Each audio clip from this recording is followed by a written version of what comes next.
Assalamualaikum, selamat sore Pak Agus. Waalaikumsalam. Selamat sore juga, Bu. Iya, bagaimana kabarnya hari ini Pak Agus? Alhamdulillah sehat walafiat, Bu. Ibu Alham sendiri gimana kabarnya? Alhamdulillah sehat juga Pak Agus. Ya, hari ini Bapak akan melakukan kegiatan coaching ya Pak ya? Benar? Iya, Bu, benar, Bu. Benar. Ya, di sini saya Bapak sebagai coach-nya dan saya sebagai pengamatnya atau observer-nya, seperti itu. Ya, sebelum sebelum Bapak mulai kegiatan coaching pada hari ini, ada beberapa hal nih yang mau saya sampaikan dan saya tanyakan terlebih dahulu ya Pak ya sama Bapak. Iya, Bu. Mungkin yang pertama terkait rubrik.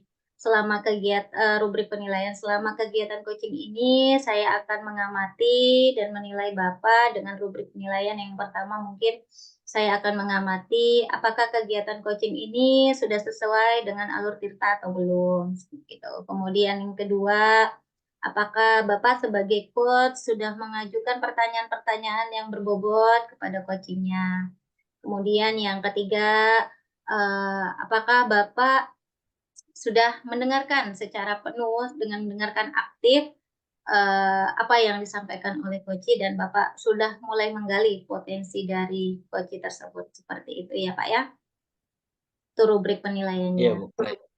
Mungkin yang selanjutnya, yang hal yang ingin saya tanyakan, yang pertama, dari kegiatan coaching ini, kompetensi apa yang Pak Agus ingin kembangkan, Pak? Ya, jadi di dalam coaching kali ini saya ingin mengembangkan potensi yaitu pertama kesadaran secara penuh, Bu. Kemudian mendengarkan secara aktif dan yang terakhir mungkin memberikan sebuah pertanyaan yang apa, berbobot sehingga nanti coachi dapat menemukan solusi dari permasalahannya. Ya, jadi kompetensi yang ingin Bapak capai dari kegiatan coaching ini adalah kesadaran penuh, kemudian yang kedua adalah mendengarkan aktif dan membuat pertanyaan yang berbobot. Begitu ya, Pak ya? Iya, Bu. Oke. Mungkin dari ketiga kompetensi tersebut, mungkin kompetensi apa ini yang spesifik ingin dikembangkan oleh Bapak? Dari tiga kompetensi yang Bapak sebutkan tadi, kira-kira kompetensi mana nih yang spesifik, lebih lebih spesifik ingin dikembangkan? Ya, jadi yang lebih spesifiknya lagi mungkin di mendengarkan secara aktif, Bu. Mendengarkan secara aktif ya, Pak ya. Ya, Oke. Lalu dari kompetensi yang ingin Bapak kembangkan secara spesifik tersebut yaitu mendengarkan secara aktif, indikator ketercapaian apa yang Bapak ingin dapatkan seperti itu dari kompetensi yang ingin dikembangkan? yang saya harapkan tentunya coach nanti bisa menemukan solusi dari permasalahannya atau bisa menemukan langkah-langkah dalam mengatasi permasalahan yang coach hadapi, Bu. Oh gitu. Jadi indikator kecapaiannya Koci dapat menemukan solusi dari permasalahannya Pak ya. Seperti itu ya. Iya, iya. Iya, Bu. Oke. Ya mungkin itu saja yang saya tanyakan pada kegiatan praobservasi ini. Mungkin kegiatan coachingnya bisa dilaksanakan. Semoga kegiatan coachingnya berjalan dengan lancar ya Pak ya. Amin, amin, Bu. Jangan lupa dengan prinsip dan paradigma berpikir coaching. Mungkin seperti itu, silahkan dilanjutkan kegiatan coachingnya, nanti saya akan coba mengamati. Seperti itu. Baik, Bu. Terima kasih. Sama-sama, Pak. Assalamualaikum, Pak Eko. Waalaikumsalam warahmatullahi wabarakatuh. Gimana kabarnya hari ini, Pak Eko? Sehat? Alhamdulillah, sehat-sehat Pak Agus. Pak Agus sendiri gimana kabarnya Pak Agus? Alhamdulillah, saya juga sehat, Pak. Terima kasih, Pak. Oke. Ini kalau saya perhatikan, Pak Eko kayak sepertinya gelisah ya. Mungkin ada pikiran atau permasalahan gitu yang sedang dipikirkan? Iya, Pak. Ini saya sedang ada ya sedikit pikiran lah tentang anak-anak ini.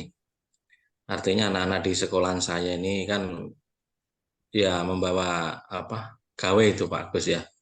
Itu Ya yang Pak. menjadi pikiran saya apa ya. Ya kami-kami ini masih kurang percaya sepenuhnya lah kepada anak-anak itu.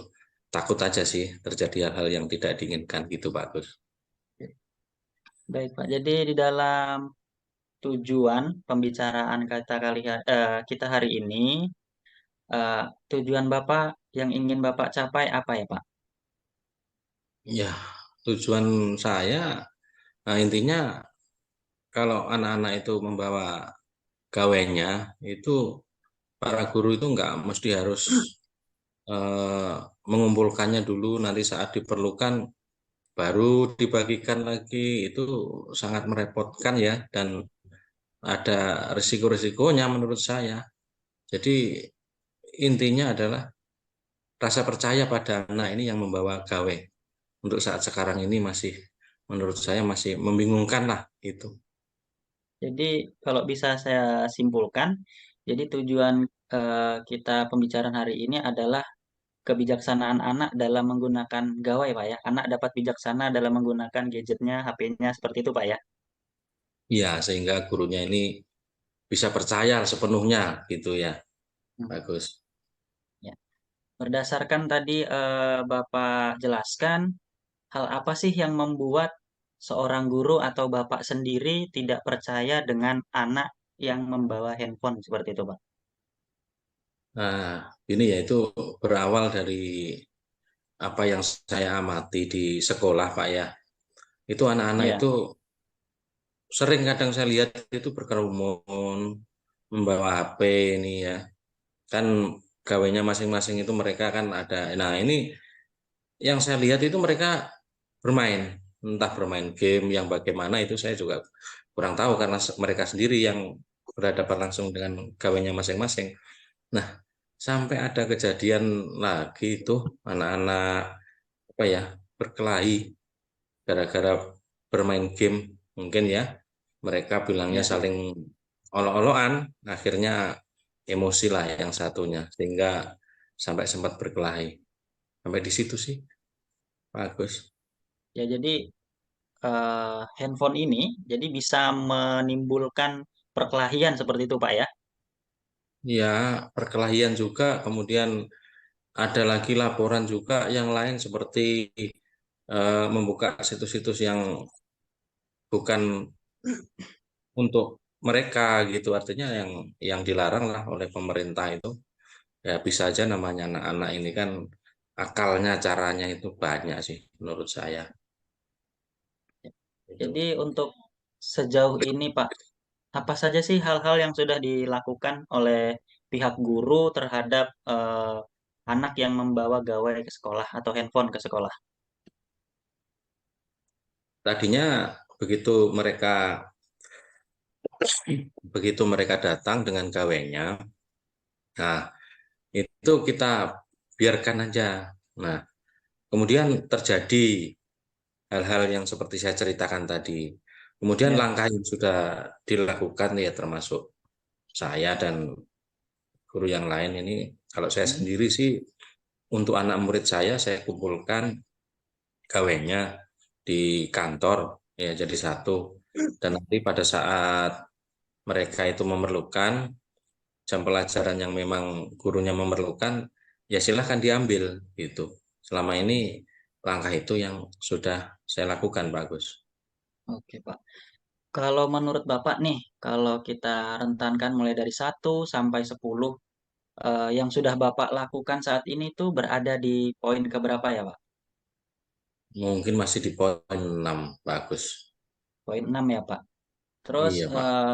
untuk dikembangkan, itu kira-kira Bapak ingin dikembangkan ke poin menjadi berapa, Pak ya? Poin ke berapa? Ya, kalau menurut saya ya ke poin 8 atau bahkan 9 bagus ya. Karena untuk poin 10 itu rasanya kok sangat sempurna sekali, nggak ada kesalahan ya. Dan Iya. saya rasa nggak mungkin anak-anak membawa gawe ini satu atau dua itu sama sekali nggak melanggar pelanggaran itu pasti ada. Cuma kan kalau menurut saya rentang nilai 8 atau 9 ini sudah, menurut saya mereka itu sudah bagus dan patut diberi kepercayaan gitu, menurut saya bagus. Oke, baik, Pak. Jadi kalau Bapak ingin mencapai nilai 8 9, tentunya pasti ada apa ya, langkah-langkah atau terobosan-terobosan dari Bapak sendiri. Nah, ada ndak terbayangkan atau terbesit di Bapak langkah-langkah yang kiranya bisa membuat anak itu bijak dalam menggunakan HP, Pak? Iya, ada sih yang ingin saya lakukan ini ya. Di antaranya yang pertama ini saya ingin melaporkan kepada kepala sekolah dan teman-teman di kantor. Jadi saya mau tuh mengusulkan dalam rapat, misalkan didatangkan narasumber dari luar untuk memberi edukasi kepada anak-anak mengenai cara yang bijak untuk membawa gawai di sekolah ini yang seperti apa gitu kan. Karena sementara ini di sekolah kami sendiri edukasi-edukasi tentang gawai ini belum, saat ini ya masih sebatas guru-gurunya sendiri yang mengedukasi. Jadi Oh, dari pihak yang berkompeten atau yang bersertifikat ini belum pernah ke sekolahan kami untuk uh, memberi materi tentang kebijakan untuk pemakaian gawai di sekolah ini, Pak Agus. Mungkin itu yang ingin saya lakukan nanti. baik, Pak. Jadi dari penjelasan Bapak, rencananya Bapak itu adalah koordinasi dulu dengan kepala sekolah untuk melaksanakan sosialisasi dalam bijak menggunakan handphone seperti itu, Pak ya? Ya, jadi lebih ke apa ya, kolaborasi lah di antara Iya, iya. warga sekolah, ya guru, kepala sekolah, atau bahkan mungkin nanti orang tua wali bisa kami undang, gitu, biar mereka menyaksikan apa langkah yang dilakukan dari pihak sekolah untuk anak-anak mereka. Itu, Pak. Oke, Pak. Ada lagi tidak, Pak, rencana atau terobosan-terobosan yang terpikirkan oleh Bapak saat ini? Ya, jadi kalau terobosan atau rencana itu, ya yang pertama tadi kolaborasi dengan pihak terkait, kemudian yang kedua ini saya ingin apa ya, di setiap kelas itu nanti ya ada sebuah kontrol atau pengawasan ya, di mana mereka itu ya saling saling mengingatkan atau dibuat kesepakatan lah di kelas itu ya, sebuah kesepakatan yang terbentuk menjadi satu keyakinan bahwa mereka itu saling mengingatkan, agar saling mengingatkan ya tentang bagaimana sih, atau jika ada teman yang misalnya sudah melanggar tuh aturan tentang membawa gawai, ya hendaknya yang lain bisa saling mengingatkan gitu. Semacam kesepakatan kelas lah di kelas masing-masing itu. Bagus. Luar biasa sekali, Pak Eko. Baik, Pak Eko, dari rencana-rencana yang Bapak tadi sebutkan, dalam waktu eh, ke depannya, rencana mana yang memungkinkan untuk dijalankan terlebih dahulu, Pak? Rencana yang pertama mungkin yang akan saya jalankan yaitu eh, membentuk kesepakatan kelas dulu, dimulai dari anak-anak. Ya, Kemudian yang berikutnya adalah eh, mengundang wali murid, kita kumpulkan semua, kita bentuk rapat, ya. Kemudian dari rapat itu nanti kita bisa undang untuk narasumber dari luar untuk mengedukasi anak-anak dan semuanya. Gitu, Pak. luar biasa sekali, Pak Eko. Jadi, kapan kira-kira Pak diterapkan ini, Pak? Ini akan saya terapkan ya seminggu atau 2 minggu paling lama, ini sudah harus terlaksana, Pak Agus ya, menurut saya. Luar biasa sekali. Baik, Pak. Jadi, Pak, dalam rencana Bapak tadi yang Bapak sebutkan, mungkin ada beberapa orang atau warga sekolah kah yang dapat membantu kesuksesan rencana Bapak ini? Oh ya, baik bagus. Jadi terkait warga sekolah ini saya hampir lupa tadi menyampaikan bahwa Oh iya ya. sebelumnya memang ada beberapa anak waktu HP itu dilarang gawai itu dilarang dibawa ke sekolah, mereka itu sempat menitipkan kadang di penduduk setempat atau warga. Nah, itu akan kami undang juga untuk berkolaborasi atau rapat dengan kami, tentunya di samping sekolah. Tidak jauh dari kami itu ada juga Pak RT atau warga-warga sekitar sekolah agar bisa membantu apa ya untuk penyelesaian masalah-masalah di sekolah lah, bagus ya, terkait hal HP ini atau gawe ini bagus. Berarti yang saya tangkap dari penjelasan Bapak tadi, berarti yang ikut peran andil dalam nanti rencana Bapak itu pertama warga sekolah atau warga sekitar, seperti itu ya. Ya, Kemudian Bapak Ibu guru, seperti itu. Kemudian anak-anak sendiri, seperti itu Pak ya. iya. Jadi semua pihak terkait dari kita sendiri guru, kemudian murid, kepala sekolah, kemudian warga dan tak lupa bisa jadi nanti pengawas juga akan kami ikut sertakan di Wah, dalamnya. luar biasa sekali Pak Eko. Oke, baik Pak Eko. Nah, Pak Eko, dari perbincangan kita tadi, bagaimana perasaan Pak Eko? Apakah Pak Eko sudah bisa nih apa ya sudah bisa tergambarkan langkah apa yang sudah Bapak akan nanti ambil? Nah, ini saya sebelumnya terima kasih dulu nih sama Pak Agus nih ya. Yang sebelumnya tadi saya Sama-sama Pak. memang betul-betul apa ya mengalami kebuntuan berpikir Iya, iya. bagaimana nih anak-anak ini yang baik ya. Tapi setelah tadi kita komunikasi di coaching sama Pak Agus ini apa ya? Saya merasa tercerahkan lah Pak Agus ya. Saya merasa oh ini yang akan saya tempuh. Oh tiba-tiba saja keluar gitu loh. Saya berbicara semacam itu memang betul-betul apa ya? Secara begitu saja mengalir sih. Seperti saya keluar solusi itu. Oh iya yang pertama, kedua dan sampai saat ini ya perasaan saya ya luar biasa lah. Saya sangat senang sekali intinya itu Pak Agus ya. Saya juga berterima kasih Pak. Jadi saya juga bisa belajar nih dari pengalaman Bapak. Kemudian saya bisa belajar juga nanti ketika saya menghadapi masalah yang sama seperti Bapak. Mungkin langkah-langkah yang bisa saya lakukan bisa mencontoh langkah-langkah yang bisa yang sudah Bapak ambil nantinya. Baik Pak, Baik. mungkin dari coaching kita kali ini saya cukupkan. Saya juga sekali lagi saya ucapkan terima kasih. Saya juga banyak belajar dari Pak Eko. Kemudian saya juga mohon maaf apabila ada ucapan atau perilaku saya yang kurang menyenangkan hati Bapak. Mohon dimaafkan ya Pak Eko ya. Sama-sama Pak Agus, sama-sama. Saya juga nanti menunggu nih kabar dari rencana Bapak. Jadi saya ingin cerita-cerita lagi nih cerita-cerita menarik dari Pak Eko. Mungkin bisa nanti Ya, kita bertukar informasi atau kabar seperti itu. ya pastinya itu Pak Agus. Saya juga ingin nanti apa yang sudah saya lakukan nanti kita nanti bisa ngobrol dan bisa di coaching Pak Agus lagi lah nanti ya biar semuanya jadi lebih mudah atau lebih bagus lah untuk anak-anak kita nanti Pak Agus. Terima kasih Pak Baik. Agus ya. Terima kasih Pak Eko. Baik Pak Eko, saya akhiri Pak Eko ya. Assalamualaikum warahmatullahi wabarakatuh. Waalaikumsalam warahmatullahi wabarakatuh.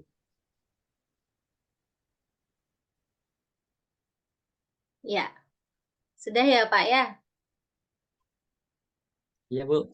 Oke, bagaimana tadi proses coachingnya? Apakah berjalan dengan lancar menurut Bapak? Alhamdulillah lancar Bu. Bagaimana ini perasaannya habis melakukan kegiatan coaching? Ya perasaan saya masih deg-degan lah seperti itu Bu karena belum banyak saya praktik untuk coaching ini Bu. Masih harus kita terus berlatih ya Pak ya? Iya, benar Nah, sekali Bu. iya. Oke, mungkin setelah Bapak melakukan kegiatan coaching, ada beberapa hal yang ingin saya tanyakan ya Pak ya, berdasarkan hasil pengamatan tadi saya. Apa yang pertama, apa saja yang sudah Bapak lakukan dari kegiatan coaching tadi untuk terkait dengan indikator ketercapaian yang ingin Bapak capai seperti itu? Jadi pada saat melakukan coaching, saya rasa tadi saya sudah sesuai dengan alur Tirta, ya menanyakan tujuan, kemudian mengidentifikasi rencana, kemudian menanyakan tanggung jawab coach, sehingga si coach itu bisa menceritakan permasalahannya dan menemukan solusi-solusi dari permasalahannya. Seperti itu, Bu. Saya juga tadi mengamatinya seperti itu. Jadi ini sesuai yang saya amati, ada beberapa hal yang ingin saya sampaikan sesuai hasil catatan saya, Pak, ya. Iya, Berdasarkan Bu. catatan saya di sini dan pengamatan saya, tadi saya sudah melihat Bapak sudah berhasil gitu melakukan proses coaching. Saya lihat sudah sesuai dengan alur Tirta, mulai dari tujuan, saya lihat Bapak sudah bisa menggali apa sih tujuan dari coaching. Kemudian Bapak mampu mengidentifikasi permasalahan dari coaching. Kemudian saya lihat Bapak juga sudah mampu mendorong coaching untuk menyusun rencana aksi apa yang akan dilakukan. Dan terakhir saya lihat Bapak sudah mampu untuk memunculkan komitmen dan tanggung jawab dari coach tersebut, seperti itu. Kemudian catatan saya selanjutnya terkait ini, tadi seperti yang disampaikan di awal ya Pak ya, tadi ada beberapa Iya, Bu. kompetensi yang ingin Bapak capai. Yang pertama kesadaran penuh. Saya sudah melihat mengamati Bapak tadi, Bapak sudah hadir secara penuh untuk coaching, fokus dengan permasalahan coaching dengan mengajukan pertanyaan-pertanyaan untuk memancing coaching seperti itu ya Pak ya, mencari Iya, Bu. solusi dari permasalahannya. Kemudian mendengar kompetensi yang selanjutnya mendengarkan aktif. Saya amati Bapak sudah mendengarkan dengan aktif gitu, sehingga mampu menarik kata-kata kunci untuk membuat pertanyaan-pertanyaan selanjutnya yang berbobot seperti itu ya Pak ya. Tentunya karena Bapak sudah melakukan kesadaran penuh, mendengarkan aktif, otomatis Bapak mampu membuat pertanyaan-pertanyaan yang berbobot. Jadi saya rasa untuk kompetensi yang spesifik tadi yang ingin dicapai, mendengarkan aktif sudah tercapai seperti itu ya Pak Agus ya. Iya, Bu. Oke, oke. Mungkin selanjutnya nih untuk kegiatan coaching berikutnya kompetensi apa nih selanjutnya yang ingin dikembangkan oleh Pak Agus? Hmm, apa ya? Mungkin lebih mendalami lagi kali Bu, yang lebih mendalami proses Tirta ya.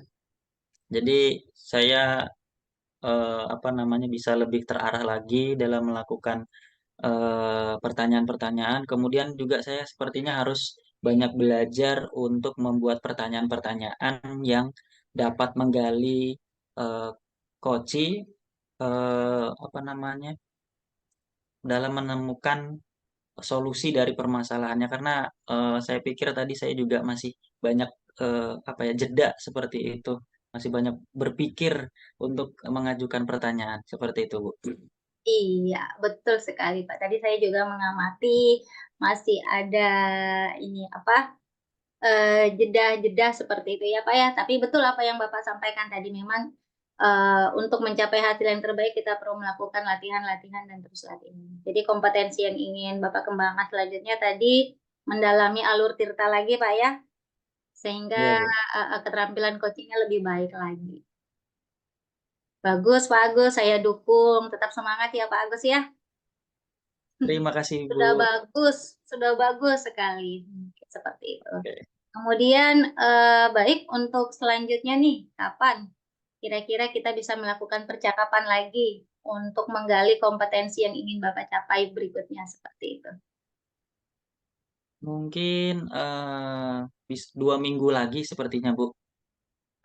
Berarti 2 minggu lagi kita ketemu ya Pak ya, untuk Ya, mengembangkan iya, kompetensi Bu, yang ya. benar. Oke, tetap Iya, semangat iya. Pak, sudah luar biasa tadi kegiatan coaching yang dilakukan hari ini. Saya Oke. masih perlu banyak belajar ini, Bu. Sama Pak Agus, saya juga perlu banyak belajar lagi. Bahkan saya mungkin belajar kali dari Pak Agus hari ini. Ada beberapa hal yang saya anggap perlu saya pelajari lagi. Oke, mungkin cukup sekian ya Pak Agus ya. Sampai Baik, bertemu Bu. 2 minggu lagi. Baik, saya Ya, akhiri. oke, baik. Oke, assalamualaikum warahmatullahi wabarakatuh. Waalaikumsalam warahmatullahi wabarakatuh. Oke, sampai bertemu 2 minggu lagi ya Pak Agus. Oh iya, Bu.